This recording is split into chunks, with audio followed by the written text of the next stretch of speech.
அனைவருக்கும் வணக்கம். ஹிந்து செய்தித்தாள்ல இருக்கிற முக்கியமான நியூஸ் தான் பார்க்க இருக்கிறோம். தலைப்பு செய்தியா பாருங்க. "Crude supply secure, no shortage of fuel minister" அப்படிங்கிற ஒரு ஹெட்லைன்ஸ் குடுத்திருக்காங்க. இதுல என்ன அப்படின்னு பார்த்தீங்கன்னா, அ நம்ம மத்திய பெட்ரோலியத்துறை அமைச்சர் ஒரு தகவல் குடுத்திருக்காங்க. என்ன அப்படின்னு பார்த்தீங்கன்னா, லோக்சபால ஒரு தகவல் குடுத்திருக்காங்க. என்ன அப்படின்னா, மாதாந்திரத்துல 100% ஒதுக்கப்படுற அந்த கேஸ் வந்து ஆயில் கேஸ் வந்து 20% வந்து வணிக பயன்பாட்டிற்காக பயன்படுத்தப்படுது அப்படிங்கிற மாதிரி ஒரு ஸ்டேட்மெண்ட்டை கொடுத்திருக்காங்க. ஸோ அதை தான் தலைப்பு செய்தியா கொடுத்திருக்காங்க. அடுத்ததா பாருங்க, கவர்னர் தமிழ்நாட்டுக்கு வந்து நியூ கவர்னர் வந்து அப்பாயிண்ட் பண்ணப்பட்டிருக்காங்க. ஸோ அவங்க ஆல்ரெடி கேரளாவோ கேரளாவோட கவர்னர் வந்து in-charge assume charges as Tamil Nadu governors அப்படின்னு சொல்லி கொடுத்திருக்காங்க. அவங்க பேர் பாருங்க, அர்லேக்கர் அப்படிங்கிறது தான் அவளோட பேரு.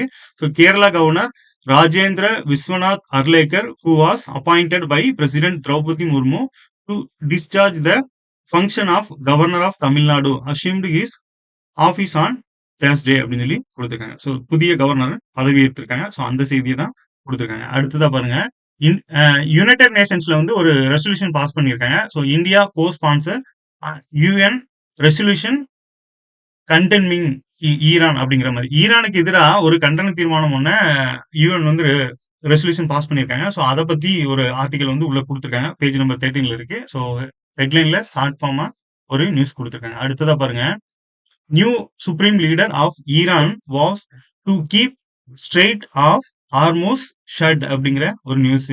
இதுல யாரா கொடுத்துருக்காங்க அப்படின்னா, புதிய சுப்ரீம் லீடரா பதவியேற்ற ஈரானோட தலைமை அவரை தான் கொடுத்துருக்காங்க. அவரோட பேர் பாருங்க, அதயத்துல்லா மொஜ்தாப் ஹமேனி அப்படிங்கிறது தான் அவரோட பேரு. ஸோ அவரையும் தெரிஞ்சுக்கோங்க. அடுத்து வந்து இவர் வந்து என்ன சொல்லியிருக்காரு அப்படின்னு பாத்தீங்கன்னா, அந்த ஹார்மோஸ் அந்த பாதையை வந்து அடைச்சே வச்சிருப்போம் அப்படிங்கிற மாதிரி தான் சொல்லியிருக்காங்க. ஸோ அந்த ஹார்மோஸ் அப்படிங்கிறது 20% ஆயில் போக்குவரத்து வந்து அந்த நீரிணையில தான் நடக்குது அப்படிங்கிற ஒரு செய்தி இருக்குது. ஸோ அதை வந்து நாங்க ஸ்டாப் பண்ணி தான் வச்சிருக்கோம் அப்படிங்கிற விஷயத்தை தான் இந்த செய்தி மூலமா சொல்ல வந்திருக்காங்க. ஸோ அதன் மூலமா இந்தியாவை பொறுத்தளவுல இந்தியாவோட வெளியுறவுத்துறை அமைச்சர் வந்து அந்த நாட்டோட ஈரானோட வெளியுறவுத்துறை அமைச்சர்கிட்ட பேசி நேற்றைக்கு பாத்தீங்க அப்படின்னா முதல் முறையா ஒரு கப்பல் வந்து இந்த பிரச்சனைக்கு அப்புறமாட்டி முதல் முறையா ஒரு கப்பல் வந்து மும்பை வந்தடைஞ்சிருக்கும். ஸோ அந்த நியூஸும் இருக்கு. ஸோ இந்த மாதிரி நியூஸ் கொடுத்துருக்காங்க. வாங்க ஒவ்வொரு நியூஸா பார்த்துடலாம். ஃபர்ஸ்ட் பாருங்க, இந்த கவர்னரோட அப்பாயின்மெண்ட் பத்தி கொடுத்துருக்காங்க. Rajendra Vishwanath Arlekar assumes charge as TN governor அப்படிங்கிற ஒரு இது. இவருக்கு யாரு பதவி பிரமாணம் பண்ணி வச்சிருக்காங்க அப்படின்னு பாத்தீங்கன்னா, chief justice of the Madras high court Sushrut Arvind Dharmadhikari administered the oath of office to him mister Arlekar அப்படிங்கிற நியூஸ். ஸோ இதுக்கான ஆர்டிகல் என்ன அப்படின்னு பாத்தீங்கன்னா, ஆர்டிகல் 153ல ஒரு ஸ்டேட்டுக்கு வந்து ஒரு கவர்னர் இருக்கணும் அப்படிங்கிற ஒரு இது இருக்கும். ஸோ அதன்படி பாத்தீங்க அப்படின்னா, ஒரு ஸ்டேட்டுக்கு ஒரு கவர்னர் இருப்பாங்க. ஆனா அடிஷனல் சார்ஜ் அப்படிங்கிறது 1956 ஸோ 7வது அமெண்ட்மெண்ட் படி 7th அமெண்ட்மெண்ட் படி 1956ல தான் இந்த இதை கொண்டு வந்திருப்பாங்க. அதாவது 2 அல்லது அதுக்கு மேற்பட்ட மாநிலங்களில் ஆளுநராக செயல்பட இது வந்து அனுமதிக்கிறது அப்படிங்கிறது. 153 படி ஒரு ஸ்டேட்டுக்கு ஒரு கவர்னர் இருக்கணும் அப்படிங்கிற ஒரு இதை சொல்லுது. ஆனா 7th அமெண்ட்மெண்ட் படி ஒரு ஆளுநர் வந்து கூடுதல் பொறுப்பாகவும் வைக்கலாம் அப்படிங்கிற ஒரு விஷயத்த சொல்ல வருது. ஸோ இது வந்து எக்ஸாம் பாயிண்ட் ஆஃப் வியூல தெரிஞ்சுக்கோங்க. அடுத்ததா பாருங்க, எவ்ரி எம்பி அதாவது லோக்சபா ஸ்பீக்கர் ஓம் பிர்லா பத்தி ஒரு இது கொடுத்திருக்காங்க. இவங்களுக்கு என்ன அப்படின்னு பாத்தீங்கன்னா, ஒரு statement, every MP can speak but only as per rules அப்படின்னு சொல்லி ஸ்பீக்கர் வந்து பேசியிருக்காங்க. லோக்சபாவோட ஸ்பீக்கர் யாரு அப்படின்னு பாத்தீங்கன்னா ஓம் பிர்லா அவர்கள் இருக்காங்க. தற்போது பாத்தீங்கன்னா அவங்களுக்கு எதிராக நம்பிக்கையில்லா தீர்மானம் சமீபத்தில் கொண்டு வந்தாங்க. அதன்படி வந்து அவங்க அந்த நம்பிக்கையில்லா தீர்மானம் வந்து நேற்றைக்கு விவாதத்தின் அடிப்படையில குரல் வாக்கெடுப்பு மூலமா அது முறியடிக்கப்பட்டிருக்கும். ஸோ அதன் பின்பாடு அவங்க அந்த டைம்ல பாத்தீங்க அப்படின்னா அவங்க வந்து அந்த போஸ்டிங்ல இருக்க முடியாது. ஸோ அவங்களுக்கு எதிராகவே அந்த தீர்மானம் கொண்டு வரும்போது அவர் அந்த போஸ்டிங்ல இருக்க முடியாது. ஸோ அதன் பின்பு நேற்றைக்கு அவங்க வந்து அவங்க தலைவரா பதவி ஏற்றிருந்திருப்பாங்க, ஸ்பீக்கரா வந்து சபாநாயகரா பதவி ஏற்றிருந்திருப்பாங்க. ஸோ அதன்படி அவங்க ஒரு ஸ்டேட்மெண்ட் கொடுத்திருக்காங்க. என்ன அப்படின்னு பாத்தீங்கன்னா, every MP can speak but only as per rules அப்படிங்கிற ஒரு விஷயத்த சொல்லியிருக்காங்க. ஸோ அதையும் நியூஸா கொடுத்திருக்காங்க. தற்போதைய ஸ்பீக்கர் யாரு அப்படின்னு பாத்தீங்கன்னா ஓம் பிர்லா அவர்கள் அப்படிங்கிறதையும் தெரிஞ்சுக்கோங்க.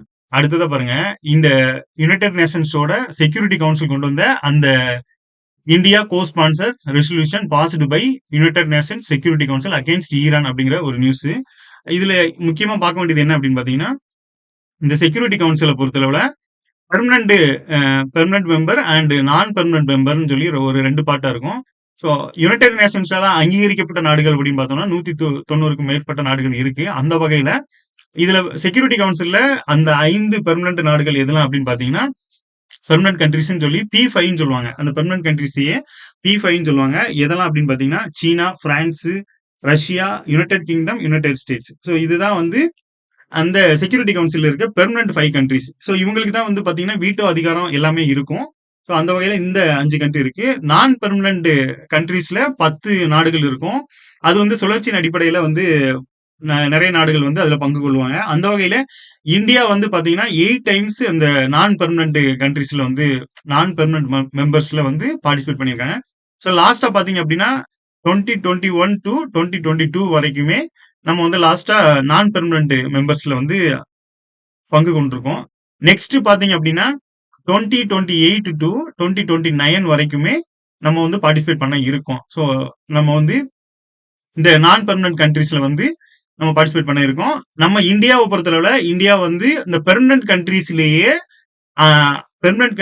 ஜாயின் பண்றதுக்காக நம்ம வந்து முயற்சிகளை மேற்கொண்டுட்டு வரோம் அப்படிங்கிறது குறிப்பிடத்தக்கது. ஸோ இந்த வகையில இந்த ரெசல்யூஷன் பாத்தீங்க அப்படின்னா 134க்கும் மேற்பட்ட நாடுகள் 134 countries that demanded the immediate cessation of all attacks by the Islamic Republic of Iran அப்படிங்கிற மாதிரி ஈரானுக்கு அகெயின்ஸ்டா இந்த 134 நாடுகள் வந்து ஆதரவு கொடுத்திருக்காங்க.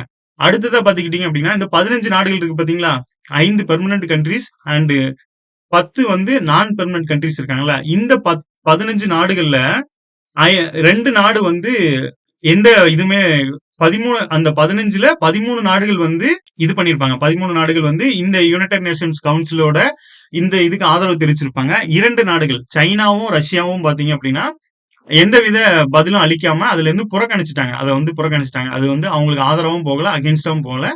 அந்த வாக்கெடுப்பை வந்து புறக்கணிச்சிட்டாங்க. அப்ப அதன்படி பாத்தீங்க அப்படின்னா அந்த 15ல 13 நாடுகள் வந்து அதுக்கு ஆதரவா இருக்காங்க அப்படிங்கிறதையும் தெரிஞ்சுக்கலாம். சோ இதுல வந்து இந்த ஒரு 134 நாடுகளுமே இந்தியாவுமே ஒன்னா இருக்கு அப்படிங்கிறதையும் இதன் மூலமா தெரிஞ்சுக்கோங்க. சோ இததான் வந்து India co sponsor resolution passed by United Nations against Iran அப்படிங்கிற ஒரு ரெசல்யூஷன் பத்தி கொடுத்திருக்காங்க. சோ யுனைடெட் நேஷன்ஸ் சார்பா இருக்கிறதுனால இது ஒரு முக்கியமான நியூஸா இருக்கு. அடுத்ததா பாருங்க, Saudi oil tanker reach Mumbai after crossing the strait of Hormuz அப்படிங்கிறது. ஸோ இது என்ன அப்படின்னு பாத்தீங்கன்னா இந்த